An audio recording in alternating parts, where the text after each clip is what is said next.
नमस्कार दोस्तों, कभी आपने क्या महसूस किया है कि कुछ घटनाएं जीवन में जैसे पहले से ही तय होती हैं, जैसे कोई अदृश्य रेखा हो जो हमें वही कराने पर मजबूर करती है जिससे हम भागना चाहते हैं। क्या ये सब कर्म है या भाग्य है या महज एक संयोग है? और अगर ये कर्म है तो क्या हम उसका निर्माण करते हैं या बस उसका फल भोगते हैं? क्या हमारी आत्मा बार बार जन्म लेकर वही स्क्रिप्ट दोहराती है जिसे हमने पहले लिखा था? आज हम इन सब गहरे सवालों में उतरेंगे।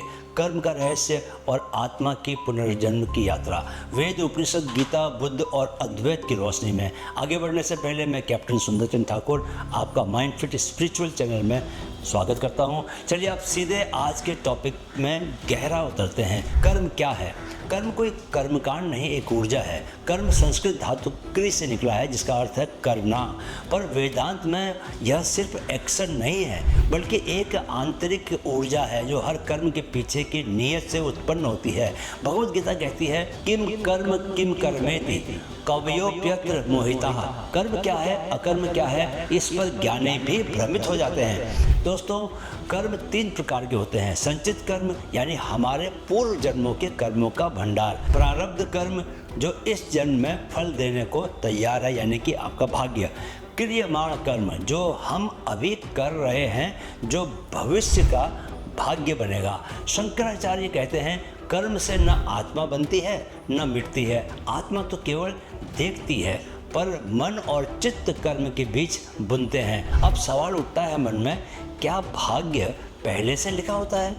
भाग्य यानी प्रारब्ध, वह कर्म जो इस जीवन में फल देने के लिए परिपक्व हुआ है। जैसे तीर चल चुका है, अब उसका मार्ग नहीं रोका जा सकता, लेकिन नए तीर चलाने से हम भविष्य के परिणाम बदल सकते हैं।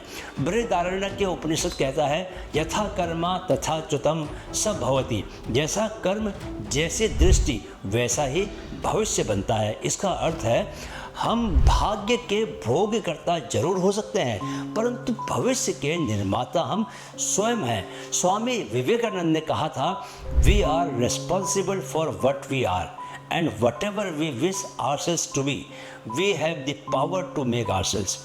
चलिए जरा पुनर्जन्म की भी बात कर ली जाए। पुनर्जन्म क्यों होता है ये मैं शास्त्रों में दी गई जानकारियों के आधार पर बता रहा हूँ मित्रों, कि जब चित्त में कोई अधूरा कर्म, कोई तीव्र इच्छा, कोई असंपूर्ण अनुभूति शेष रह जाती है तो आत्मा उसी ऊर्जा को पूरा करने के लिए फिर से देह धारण करती है।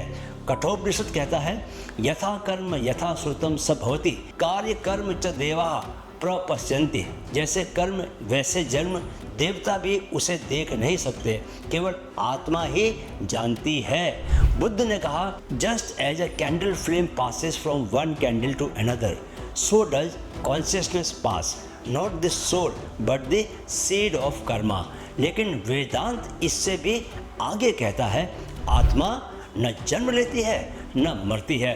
पुनर्जन्म सिर्फ एक मन का चक्र है, आत्मा का नहीं।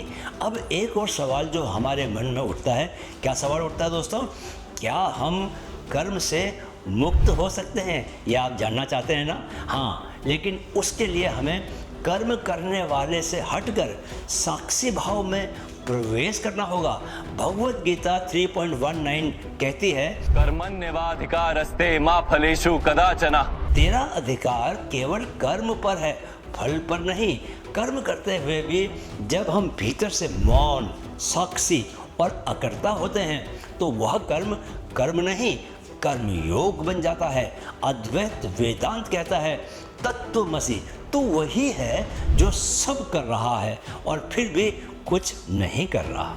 दोस्तों, जब मैं इंडियन आर्मी में था कई बार ऐसा वक्त आया जब हर दिन मृत्यु की आशंका रहती थी तो मन में एक ही सवाल उठता था, क्या ये सब पहले से तय है या मैं अपने कर्मों से कुछ बदल सकता हूँ? धीरे धीरे मैंने जाना हम हर क्षण कुछ बुन रहे होते हैं।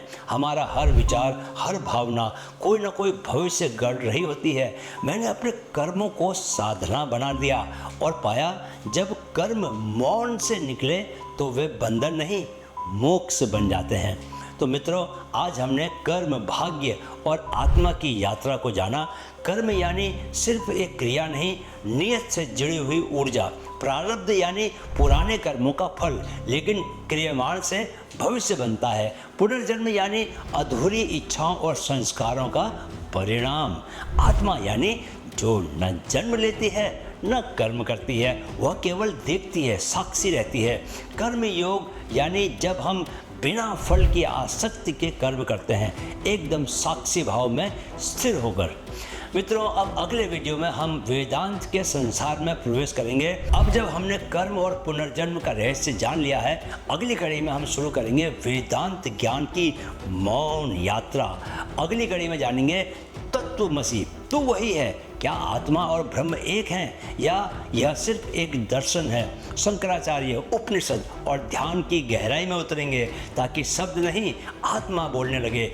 जुड़िए माइंड फिट स्पिरिचुअल से, क्योंकि अब यात्रा केवल समझ की नहीं रही मित्रों, यह अब अहंकार से आत्मा तक की यात्रा बन चुकी है। जय श्री कृष्ण।